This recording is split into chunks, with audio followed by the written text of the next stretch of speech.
जो गौ रक्षक है, जिसका नाम मोनू है, वो आपके लिए मोनू डार्लिंग बन गया है। अगर इनको मालूम हो जाए कि क्विट इंडिया का नारा एक मुसलमान ने दिया था तो वो भी नहीं बोलेंगे। वो मैं ये पूछना चाहता हूं, बिल्किस बानो इस देश की बेटी है या नहीं? जब नूह में 750 इमारतों को बगैर ड्यू प्रोसेस फॉलो किए उनके इमारतों को मुनज़्ज़म कर दिया गया, और इसलिए कि वो मुसलमान थे। ये कौन सी आपकी मोहब्बत है पसमानदा? आपका एक मुसलमान मिनिस्टर नहीं है वहां पर। कुर्सी है तुम्हारा, ये जनाजा तो नहीं, कुछ कर नहीं सकते तो उतर क्यों नहीं जाते? तो असदुद्दीन ओवैसी प्लीज। शुक्रिया चेयरमैन साहब, आपने मुझे बोलने का मौका दिया। मैं इस तहरीक अदम एतमाद की तायद में खड़ा हूं जिसको टीआरएस पार्टी और हमारी पार्टी ने दिया, जिसको स्पीकर साहब ने कबूल किया। सर, मैं 11 पॉइंट आपके सामने रखूंगा जो मैं बताने की कोशिश करूंगा कि क्यों हम इस तहरीक अदम एतमाद की तायद में और मोदी हुकूमत की मुखालिफत में खड़े हैं। सर, हालिया दिनों में हमारे मुल्क में ट्रेन में एक वर्दीपोश दहशतगर्द ने अपने सीनियर मीना साहब का कत्ल करने के बाद ट्रेन के कंपार्टमेंट में जाकर नाम पूछकर, चेहरे पर दाढ़ी देखकर, कपड़े देखकर उनको कत्ल कर दिया, और उसके बाद उसने कहा कि इस देश में रहना है तो मोदी को वोट देना पड़ेगा। मैं हुकूमत से जानना चाहूंगा कि क्या ये अक्सरियती तबके की एक्सट्रीमिज्म और रेडिकलाइजेशन की बेहतरीन मिसाल नहीं है? और अगर है तो फिर हुकूमत इस पर क्या करेगी? सर, हमारे आइन में, संविधान में लिबर्टी ऑफ कॉन्शियस को लिखा गया, तमहीद में, यानी जमीर की आजादी का जिक्र किया गया है।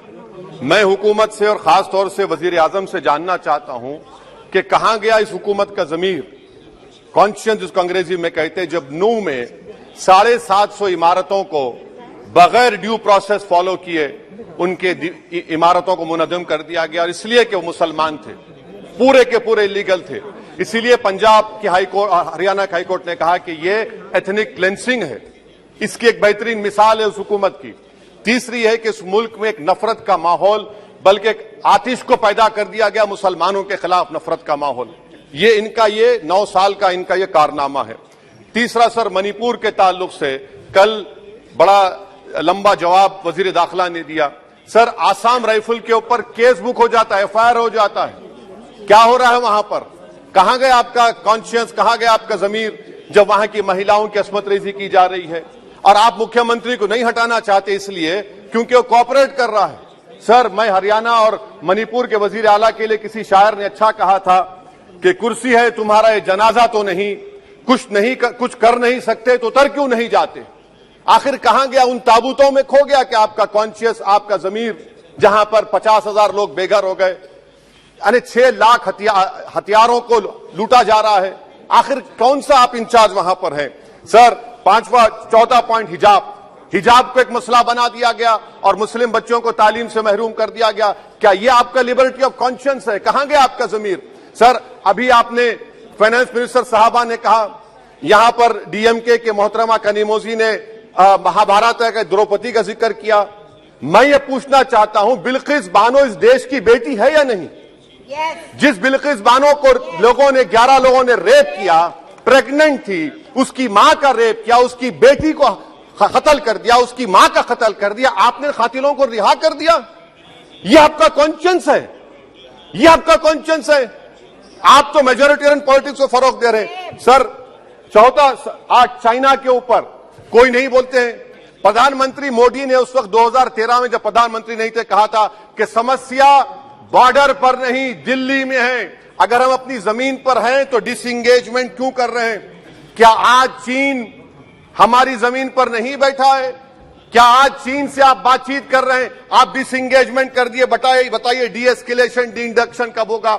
मैं आपके जरिए से हुकूमत को बता रहा हूं कि अगर प्रधानमंत्री ने अहमदाबाद में शी जिनपिंग को बुलाकर झूला झुलाया था, क्या हुआ? क्या नतीजा निकला उसका? चेन्नई दिखाया, क्या नतीजा निकला?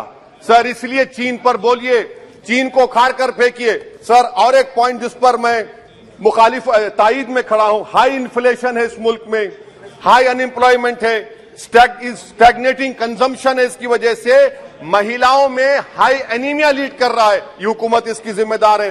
सर, कुलभूषण जाधव कहां है? पाकिस्तान में बैठा है, आप क्यों नहीं लेके आते? आप विश्वगुरु कहते हैं, कुलभूषण जाधव को भूल गए आप। कतर में 8 नेवी ऑफिसर 1 साल से जेल में हैं, आप नहीं ला सके उनको। सर और एक चीज, 1991 का प्लेसेस ऑफ वर्शिप एक्ट इस ऐवान में पास किया गया था कि तारीख के जख्मों को नहीं खुरेदा जाएगा। आप खुरोद रहे हैं उनको। मैं आपको इंतबाह दे रहा हूं, वार्न कर रहा हूं, इस मुल्क को 90 के दहे में मत लेकर जाइए। 91 का एक्ट सुप्रीम कोर्ट में जवाब दीजिए कि आपकी हुकूमत 91 प्लेस ऑफ वर्शिप एक्ट की कायम है, उस पर कायम रहेगी। यूसीसी सर, इस यूसीसी का फॉर्मूला क्या है?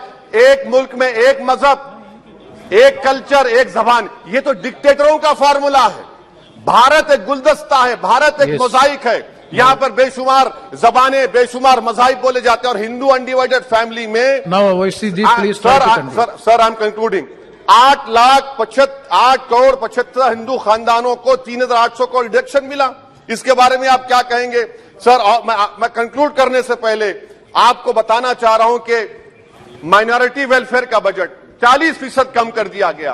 पढ़ो प्रदेश, प्री मैट्रिक स्कॉलरशिप कम कर दी गई, मौलाना आजाद फाउंडेशन खत्म कर दिया गया फेलोशिप, और इसकी वजह से 1,80,000 मुसलमान हायर एजुकेशन में गायब हो चुके हैं। सर मैं इख्तिताम में कह रहा हूं कि पसमानदा मुसलमान से प्रधानमंत्री को बड़ी मोहब्बत है। ये कौन सी आपकी मोहब्बत है पसमानदा, जो आपका एक मुसलमान मिनिस्टर नहीं है वहां पर? इखलाक से लेकर, पीलू खान से लेकर, अफान अंसारी से लेकर लुकमान अंसारी, मॉब लिंचिंग पूरे पसमानदा मुसलमान की होती है। पावर लूम बंद है अंसारियों के, कुरैश बरादरी का कारोबार बंद किया जाता है। स्पीकर सर, मैं कंक्लूजन में अभी कल हमारे होम मिनिस्टर ने कहा था क्विट इंडिया। अगर इनको मालूम हो जाए कि क्विट इंडिया का नारा एक मुसलमान ने दिया था तो वो भी नहीं बोलेंगे, वो नहीं मालूम था उनको। उसका मैं कंक्लूड कर रहा हूं, उसका नाम यूसुफ मेहर अली था सर। यूसुफ मेहर अली ने क्विट इंडिया का नारा बनाया, जिसको महात्मा गांधी ने सारे देश में एक पैगाम किया। मैं कंक्लूड कर रहा हूं सर, इस देश में अगर आज क्विट इंडिया करना है तो कहना पड़ेगा चाइना क्विट इंडिया। जो गौ रक्षक है जिसका नाम मोनू है, वो आपके लिए मोनू डार्लिंग बन गया है, उसको कहिए क्विट इंडिया। सर जो लोग तुष्टीकरण की राजनीति आप कर रहे हैं, आप हिंदू अक्सरियती लोगों में हथियार बांट रहे हैं, ये आप देश के लिए खतरा पैदा कर रहे हैं। Sir I am concluding. इसीलिए हम आपसे अपील कर रहे हैं कि हुकूमत से कह रहे हैं कि आप जो सियासत कर रहे हैं इससे नुकसान देश को होगा। प्रधानमंत्री जब खड़े होकर जवाब देंगे, हम उनसे पूछना चाह रहे हैं, पॉइंटेड क्वेश्चन है, क्या देश बड़ा है या हिंदुत्व गोलवालकर की आइडियोलॉजी बड़ी है? मैं इस तहरीक अदम एतमाद की तायद में खड़ा हूं और हुकूमत की मुखालिफत में। सर एक आधा मिनट सर, दो लोग, दो महाज है इस मुल्क में, एक चौकीदार है, एक दुकानदार है।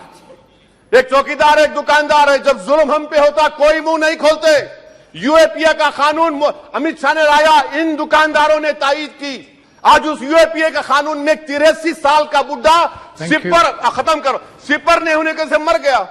आखिर कब तक दुकानदार और चौकीदार हमारी लाशों पर सियासत? सर हम कंक्लूडिंग, कब तक सियासत करेंगे? अगर आप जुल्म के खिलाफ आवाज नहीं उठाएंगे तो आपकी दुकानदारी नहीं चलेगी, चौकीदार को बदलेंगे।